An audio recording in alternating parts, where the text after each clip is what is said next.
What's up, everybody? This is Eric with the Future of Fitness podcast and the Fitness Marketing Alliance. And this is episode number 9. It is Jason Ackerman, who is from Own Your Eating. He is an author. He has several books. Own Your Eating is one of the titles of them. He also has ownyoureating.com. And he's the co-founder with his fiance, Roz, who is also an author. And they are experts in the field of nutrition and habit-based nutrition and what they call flexible eating.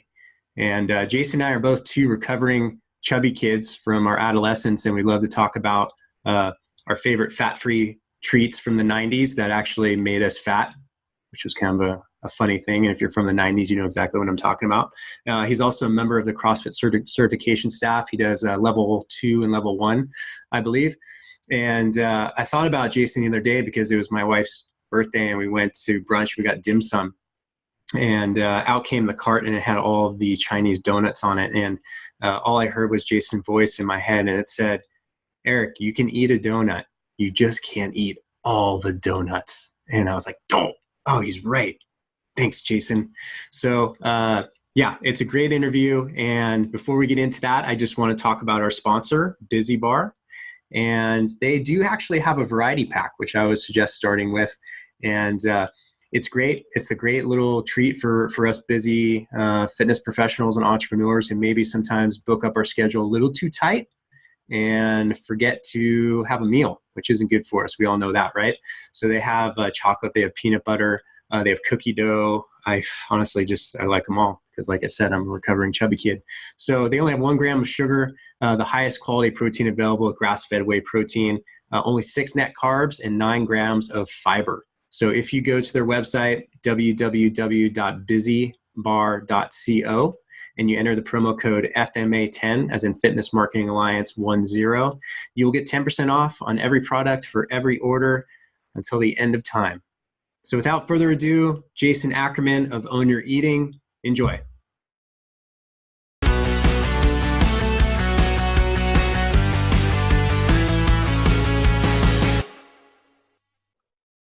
Hey everybody, this is Eric with the Fitness Marketing Alliance, and today I have the pleasure of talking to Jason Ackerman with Own Your Eating. And we caught up a little bit before this recording started, and I could tell he has a ton of energy, and I'm excited to talk to him. And Jason, the first question, first of all, welcome. The first question I ask everybody is, what's your fitness story? So everybody's got one. This could be the entire podcast, I suppose. But I guess my fitness story was I was a chubby middle schooler.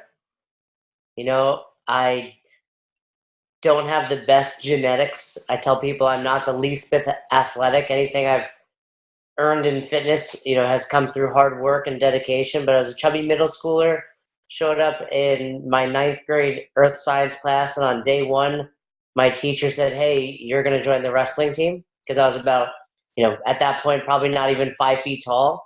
And there was a void in the smallest weight class, which was 91 pounds. And I went home and I asked my mom, can I join the wrestling team? She said no.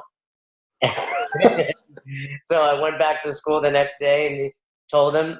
And then he called my mom and, I joined the wrestling team shortly after. It was a winter sport. So as the season came around, it was time to join. He kept me motivated until then. And I lost probably 20 pounds to make that weight class, just because I started moving, not because it was, later on in my wrestling career, trying to cut weight became a regular thing. But at the time it was, hey, just exercising and being a little smarter with what I was eating as a kid, which probably still was highly, uneducated. I was able to make that weight class, stayed there for 3 more years. So, and then that was really the biggest influence on my life and my career path. How old are you, Jason? Just out of curiosity. I'm 39. 39. Okay, so I'm 40. So we're right in that same, because I was a chubby middle schooler as well.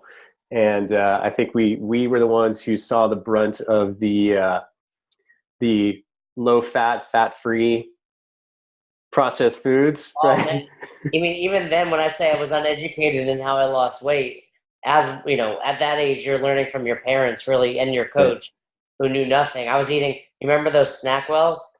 Oh yeah. I Yeah. was eating Totally. those. I was eating angel food cake, Yeah. things like that. I remember because I was like, well, it's fat free. This is good. Like All day. I'm learning from my peers who are also at this point cutting weight. And they're like, hey, if you step on the scale with it, that's how much you can eat. So whatever it weighs in your hand, you can basically eat. I was like, well, that makes perfect sense. Yeah, it's so simple. So you're eating like garbage in order to make weight. Knowing what I know now, not just for nutrition, but for fitness, I mean, I would be probably a UFC champion. Yeah. you know, if Yeah. I got as far as I did, knowing nothing and training dumb, if I knew anything, I could have been so much, but it's Yeah. brought us here. Yeah, that's funny. There's a funny anecdote too. Is my mom at one point, because I was getting a little too heavy, stopped buying me regular Twinkies and started getting me Twinkies Light, Yeah. which was lower fat. And I'm Yeah. sure if you go back and look, though, they were the same calories or more. Oh yeah, yeah, just more sugar. So talk to me what you're up to nowadays, Jason. Talk to me about the evolution of Own Your Eating, how that started, where you're at now. Again, long story short, but Yeah. fitness became my entire career. Never meant for it to be. It was always like, okay, I'll get a real job at some point. I'll get a real job at some point. I have a master's degree. Just there was never that. It was always, well, when I stop making money doing this, I'll have to get a real job. And I just kept staying afloat. At times barely, but doing what I enjoyed. So it was never urgent to leave it. And then CrossFit came along, and like we were discussing, I opened an affiliate in 2007, and from then on, it was like, well, this is my gig. This is what I'm going to do forever. I was making real money for the first time and opened 3 affiliates, but throughout that, I just learned so much more about nutrition. I was with every new fad that came through CrossFit from, honestly, I probably shouldn't call them fads, but through every diet that came through CrossFit, from paleo to the zone to keto to whole 30 type challenges. I had done it all. And it was probably about 4 years ago. I was just at a point where I was like, I'm not looking how I should look considering how I train. And I wasn't training like a lunatic or trying to make regionals, but I knew I've always performed relatively well at CrossFit. I mean, over my career, I've had a sub 3 minute Fran, a 400 plus deadlift, decent scores in any standard you can think of, but I never looked the part. So I just started researching flexible eating and found a ton of information, started implementing it myself, saw drastic results, drastic changes. For the first time in my life, including my entire wrestling career, easily walking around lean, easily, walking around at a weight that I was comfortable at, and looking, feeling, and performing my best. And like anything, especially in the CrossFit world, you start doing it well, people start noticing, they start asking you what you're doing. And it was, work with a handful of my athletes, my members at the time. Then I started getting messages from people, from other boxes. Then it grew and grew and grew. So I was doing a lot of one-on-one nutrition, and then wrote a book. And just recently, my fiance and I were on the road for 4 months doing a tour, supporting the book, but also just educating people on flexible eating. What's the book? The book is called Own Your Eating, The Definitive Guide to Flexible Eating. Awesome. So large majority of people who are going to watch and listen to this, Jason, are fitness professionals. Tell them what most people don't know about flexible eating and why they should learn more about it. I think the biggest reason people should put some energy and effort into learning about it is because if you're working with other people, you've done this yourself and you've seen it with your clients, in that most diets become unsustainable. Anyone can deal with 21 or a 30-day challenge, and then that ultimately leads to day 31 going on a crazy binge. Well, you've probably done it. I've done it numerous times. I've encouraged other people, to do the diet numerous times, and I don't regret it. I think there's a lot to be learned from those. But ultimately we need something that was sustainable. And flexible eating allows people to eat foods they would normally deprive themselves of and incorporate them into their lives. One of the first things I say at a seminar is, all right, guys, your diet starts tomorrow. And there's this look of panic over everyone's face. And that panic is usually, well, I guess I can't eat my favorite food, pizza, ice cream, cheese, mom's lasagna, whatever it is. And I say, no, no, no. I'm going to teach you how you can eat that. You can eat anything. You can't eat everything. So yeah, you can have a donut almost every day. I mean, every day if you truly wanted to. You can't have all the donuts. And then bigger picture, what we really strive for in our methodology, I think where it differs for a lot of people is we believe in an 80-20 life. 80-20, in all avenues, but specifically with your nutrition, meaning, hey, eat good quality food 80% of the time. That's food that we're not going to debate over the health of. Like if I handed you broccoli, no one's saying, well, this is kind of unhealthy. We all would agree this is good. But if I handed you a bowl of, Cinnamon Toast Crunch, we'd all say, hey, this isn't good for you. But in the right amounts, it could be, if that's what keeps you coming back to your other 80%. Oh, that's awesome. Yeah, I 100% agree with it. And we would always say, if as gym owners or fitness professionals, if we were doing the most good for the most people, we would have a nutrition service with a gym in the back, right? Absolutely.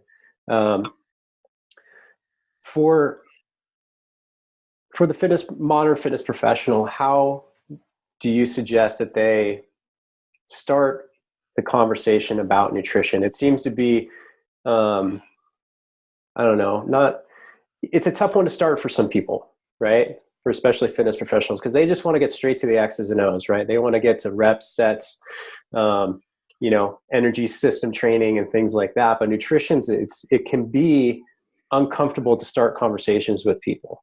With your vast experience in doing that, what tips do you have for fitness professionals in getting that going and maximizing the nutrition component alongside the actual fitness and training?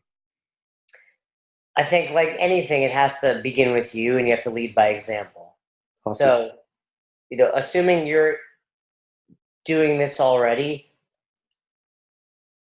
with a lot of people, I think it helps when they bring it to you. And obviously that can backfire in the fact that they may never bring it to you. But like anything, people have to be ready for what they want and what you're going to teach them, and letting them come to you about it. But also, if you are going to bring it, ease them into it. So with so many nutrition programs, it's kind of like, here it is, good luck, start tomorrow. So with our program, in a lot of CrossFits these days, you see an on-ramp or fundamentals, whatever you want to call it. And we've kind of created that for our program in the sense that, if anyone listening that does CrossFit would have walked in on day one and your coach would have been like, all right, so you have to do this workout called Murph. It's a mile run, 100 pull-ups, 200 push-ups, 300 squats, another mile. A handful of people would be like, I'm all in, let's do this. But a lot of people would be, demotivated, get hurt, etc. So you start slow. Let's teach you how to air squat. Let's teach you how to clean and jerk. Same thing here. I tell, our jump starts 10 days. It's really simple. And I tell people, I don't care if you're doing it on day 10. I need you doing it on day 110. So scale it. If you want to take a few extra days here, take it. If you want, the bigger picture is that you're learning and you're setting up habits that you're going to take on forever. Jason, what metrics do you use with people, or do you use any? No, we do. So obviously most people are working on their goal weight, where they want to be. And for a lot of CrossFit athletes, that doesn't mean as much because they don't know what they want to weigh. They want to perform their best at the box. And I tell them, well, we can't really quantify you got your first muscle up or you PR'd your Fran time.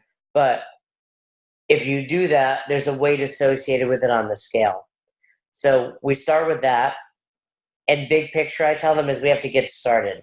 Your goal weight can be 1 pound or 10 pounds off, but we need to get you started. We need to track your macronutrients, your protein, carbs, and fats. And until that, we have no data. So until we have an idea of what you're eating consistently, we have nothing to adjust. Obviously, they have things like their body fat and measurements, we can work off of that, but primarily just, hey, what's your goal weight? What's your current activity level look like? And we can start to set some numbers for you. Awesome. The premise of what we do is really trying to keep it simple. Yeah, I totally agree. Did you have any, when you were getting started out, did you have any mentors or influencers in your career? And then have those changed over time? Do you have different mentors and different influencers now? Yeah, I think, especially in the fitness world, a lot of my, influencers were, especially when I started outside of wrestling, was bodybuilding.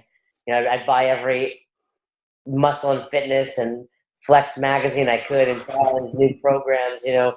The only thing I luckily never did was try any steroids. Everything, I would supplement any supplement that I could buy at GNC or any program I could do, I would try out. And then over time, that kind of changed other fitness avenues. I taught spinning. I did a lot of yoga.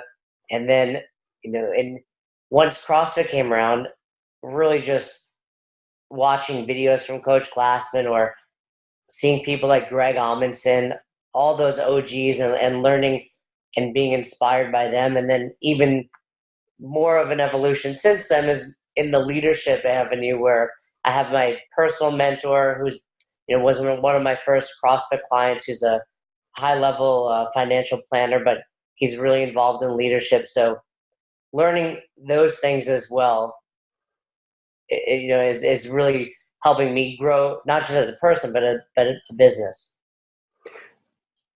I had, I told you this before, but I had the pleasure of talking to Dan John last week. And one of his, when he asked, if you ask him, he said this in a seminar once, if you ask him what's a big secret to his success and what he recommends people do, he says, write a book.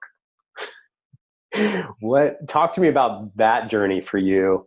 Because that's, and I can just speak for myself. I have a lot of things holding me back from doing such a thing. Right. Because it seems so daunting to write a book. So talk to me about that process. Like, when did you decide, I want to write a book? How did that process work for you? I know it wasn't overnight. You told me it took about 1.5 years, right? Talk to me about that. Well, yeah, I don't really remember what initiated that spark to writing a book. I think part of it was just to prove to my parents I had a real job. Because even to this day, they're like, when are you going to get a real job? I'm like, Mom, I've sold 3 businesses. Like, I've opened numerous. Like, they're still from the, that era. They're all, I have 4 parents because they're both remarried and they're all in their 60s. It's like that time frame of you need to be sitting at a desk working for someone to be a real job. To this day, they give me advice on stuff and I just laugh it off. But I think, part of it was to do that, and part of it was to separate myself in this space. And I was just getting in the influx of people, and I couldn't keep up with it. It was before I decided to do videos and put them out there. And I started typing. And within a day, I realized I hated this. A former coach of mine, who still coaches at my first box, Albany CrossFit, had co-authored a book with John North. John North is an Olympic lifter. So he's the co-author on that book. And this kid, James, is super detail-oriented. He's like the opposite of me. I'm like, give me the Cliff Notes and let's do this thing. And James will be like, hey, no, let me make sure this is, everything is accurate. So I reached out to James and I said, hey, you want to co-author a second book? And he said, sure. What's it about? It's flexible eating. So luckily I had James to help put the, pen to paper, if you will. We talked every day for probably 2 hours, 3 or 4 times a week. And, just like I said, it took 1.5 years because James was such a perfectionist in a good way. I would have had grammatical errors and spelling errors in it, but James was on top of it. We would review it. We would review it again until we were finally happy with the result. And I think really we, with anything, it's like, it's like George Lucas goes back and watches Star Wars and 30 years later, he makes changes to it. Like, we were still I was like, James, we need to stop or we'll continue to make change. I was still learning things as we were going. I was like, oh man, now we have to bring this in, or I have a new client whose story we have to share. I was like, well, we can do another book down the road, but if we didn't put it out there, we never would have put it out Yeah, absolutely. At some point you have to publish, right? That's there. the thing. You have to send it Exactly. out. And now I'm trying. You were telling me that Dan John tries to do 2 a year. Since we got back from the tour, I'm trying to do more of a, real book, if you will, like life lessons from the road. Awesome. And I think I'm typing out things, and more for me, I listen to people like Tim Ferriss and other podcasts, and they're all about journaling and typing, and I think it's good for your brain. So worst case is I'm journaling, but hopefully it'll become something else that I can share. And I don't know that I would ever try to sell it, but at least put out there that people can read, that followed our journey and see the trials and tribulations of being on the road for 4 months. Yeah, I agree. And I want to touch on something you brought it up because you mentioned the book has helped you separate yourself within nutrition's a competitive faction of the industry. I mean, it is, there's a lot, especially now as, there's so many options online. How have you gone about separating yourself and differentiating yourself within that niche? Well, obviously, like you said, writing a book was the beginning. I think when people come to our website and they see, hey, these, I don't think I'm humble, but I also don't like to brag, if that makes sense. So, at the end of any seminar, Roz would be like, oh, by the way, Jay doesn't like to mention it, but he wrote a book. If people don't know. And even anytime she would say that, it kind of like made me, it's pretty cool. Like I didn't think I would ever have done that. And, so having that out there. And then I think the only thing beside that just separates us is our experience with working with people. We have videos out there, which most people don't. I think a lot of people that help with nutrition are basically glorified personal trainers, if you will. Like, hey, when's my next client coming? I have a phone call where we realized, A, we can influence more people if we didn't have to always be on the phone with them, and B, we don't want to always have to be on the phone. So we kind of set ourselves up for some freedom, and then also at the same time allowed other people easier access to learn about this. So just continuing to do that and continuing to always learn and try to improve. We both of us coming from a CrossFit background, I think we fully understand the power of what community is, right? It's this thing that, I found from my experience, at least, it could be a double-edged sword. Sometimes it's amazing. Sometimes it can kick you in the butt, right? What I was noticing watching your videos is you keep, I keep hearing the topic of tribe coming through.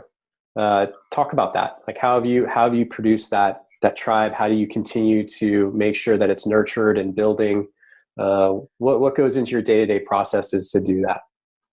I think, when you asked earlier, the biggest influencers I've had, one of which, and I think a lot of people would agree, is just Coach Glassman and his style. And, the truth, I work for CrossFit. I travel every weekend for level 1s and level 2s.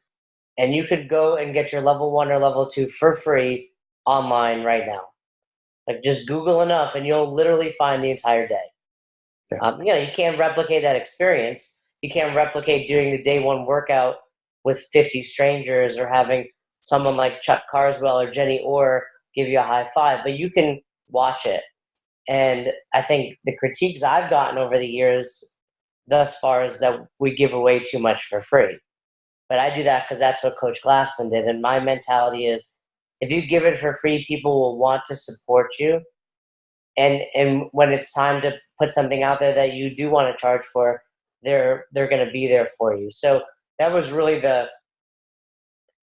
foundation of the tribe. Is we're going to, you can join our group on Facebook. It's absolutely free, the Own Your Eating Tribe. And you can probably learn enough just by being a member of that group to get started, asking the right questions, watching our YouTube videos, etc. But I think because we've put that out there, they're so supportive of us and they're so supportive of one another. I think since we've started the tribe group maybe 6 months ago, I've deleted like one spam post. So never like people like it's probably the last place on the internet where you have only positive support. I've not seen, there's not like one troll type person stirring it up, nothing negative. People can say, most recently we started working with an old friend who's 422 pounds. Well, he was. I saw He's that. he's any day going to be 399, which I'm super excited about. And I mean, I told Jerry when I put up the video of him from day one, I was like, I've put up some really good content in this group, and you just got more likes and comments than I've ever gotten. And I was like, I'm somewhat mad because I worked so hard on that content, and all we had to do was show a picture of you being obese to get this, Yeah. It just shows like the content's important, but that feeling of support and community is what they really thrive off of. I think that's a really good point. And just, from a background of what I do with the digital marketing side is that highlighting your clients is number one. That's the biggest thing you can do. And it's the easiest and it's the most fun. And yet people still don't do it. And I'm just as guilty as anybody else when I own a gym. I wouldn't, as much as I should. So let's switch a little bit to business because I'm curious. So you have, metrics that you track for your clients, right? The macros and calories and things like that. What metrics do you track for your business that are the core ones that tell you whether or not it's moving in the right direction? I think the easiest one that I track is our bank account. Okay. I don't track a whole lot. I really just, we use a back end system called BigCommerce. I see what types of, what we're bringing in regularly. I look at the trends going on, but I'm not looking at a whole lot back there. I know that if we continue to put out good content, if we continue to see people join the tribe, that we're going to continue to grow our business. I mean, when we set out on the tour 4 months ago, I was stressed out about, okay, can we get boxes to bring us in? And it got to the point that we couldn't even go to every box because we had so many requesting us. And then I was like, cool, now will people pay to see us? And then lo and behold, every night, 20 people would show up ready to learn about flexible eating. So it's funny because even when I've owned 3 affiliates, I never did a business plan, always stayed away from Excel spreadsheets because I was always like, okay, well, if I have money in the bank account and this is what we need, I can afford it. And then obviously as the business grew, I had to account for taxes and employees and health insurance for those employees. But I always knew, okay, this is about what we'd spend every month.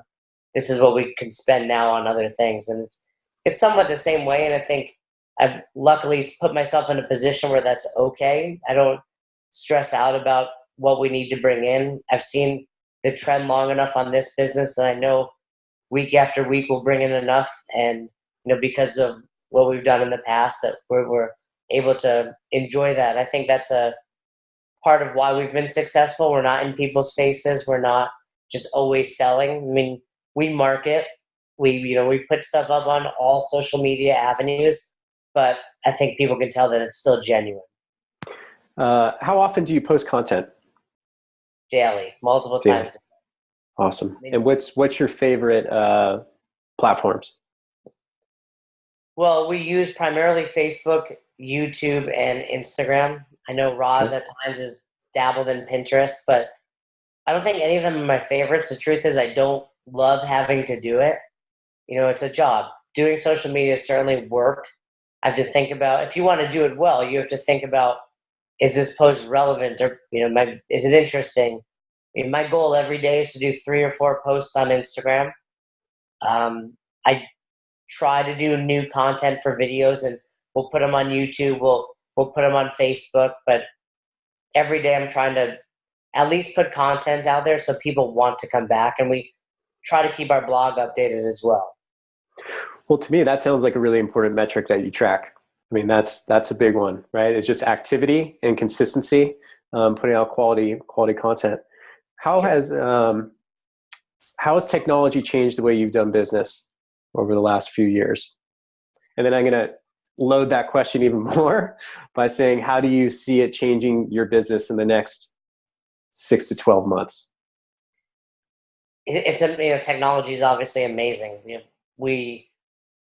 It's a matter of time till it's Back to the Future too, and there's flying cars because there's things in your house that are listening to you, and you can tell them to play music. So it's crazy to think of where it'll go in 6 to 12 months. I think, looking back, it's really just been social media. When I first opened my affiliate in 2007, I was on a typepad blog that I learned from watching people like Lisbeth Darsh, how to blog and how to do it. And I would put so much work into that blog. I had multiple pages, the WOD page, the mobility page, every picture that I took, 200 pictures uploaded every night. And I think in retrospect, it wasn't a waste because ultimately my gym grew. And I think at the time, people are sitting at their desk. That's what they're checking out. Then Facebook came along, and I had a forum at one point on the site. It's like Facebook really captures so much of everything you need to do, whether it's a group, a fan page, all of those things. And it's just become an integral part. I think if you have a business and you don't have every social media avenue, to the point that I know I should probably be doing things like Snapchat and Pinterest, and I'm on all of those things, but you have to know your market as well. My primary market is on Facebook and on Instagram, and I'm sure it's just going to continue to move in that direction down the road. I'd love to at some point create an app that people can integrate with and do those types of things, but I'll just keep trying to evolve with the times of social media. Awesome. Yeah. And, there's, we say it daily, if not hourly, to people, is that no matter how great technology gets, you still have to know the fundamentals of marketing and business. And what you said right there is one of the core ones, is where is your audience, right? If you don't know that, then you're just throwing shit against the wall, right?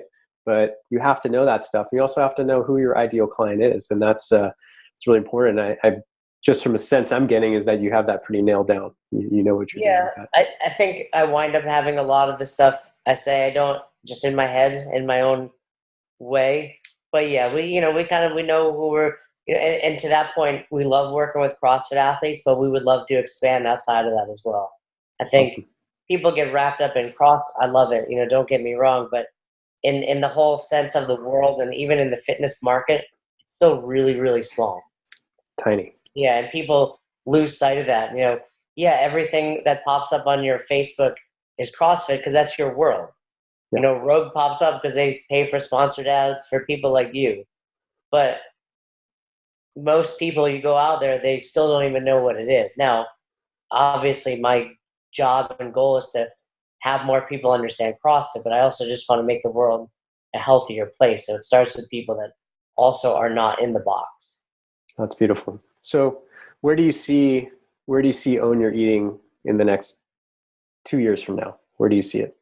I want to keep growing, keep putting out good content. And I think, we would love to get something even bigger than where we are, whether it's, pipe dreams of a TV show, checking out donuts and then showing people that you can eat these, but, creating a membership system where we can keep them coming back week after week and helping them stay accountable. Because it's a simple program, but like anything else, accountability is key. So keeping people accounted for and helping them stay on track. Just like CrossFit, we've all had our points where we've fallen off the wagon, and it's important to have your friends, your coaches there to pick you back up. That's great.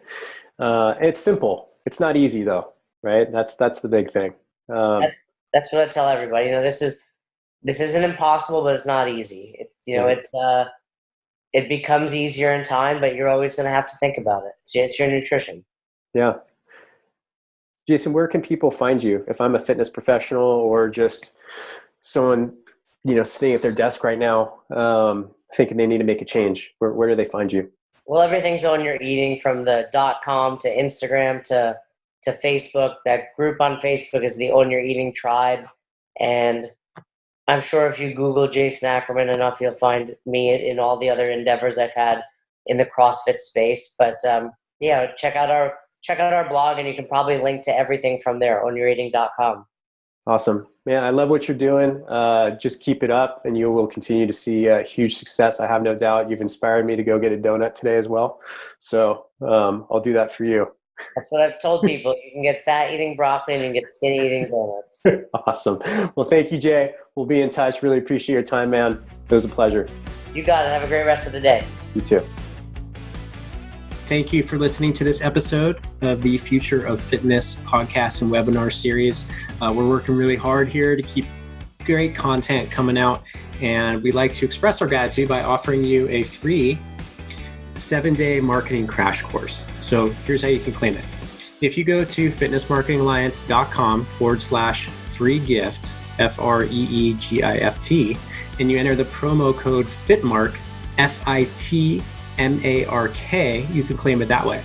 The other way is you can text us. So you can text the phone number 805-619-5550, and you text the word FITMARK, FITMARK. So thank you. Keep listening. Go claim that offer. It's a ton of value.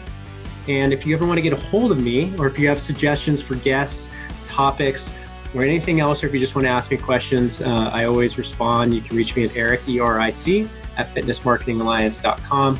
And keep listening. We have a lot more coming down the pipe, and we'll make sure that we're keeping the value great for you guys. And farewell till next time.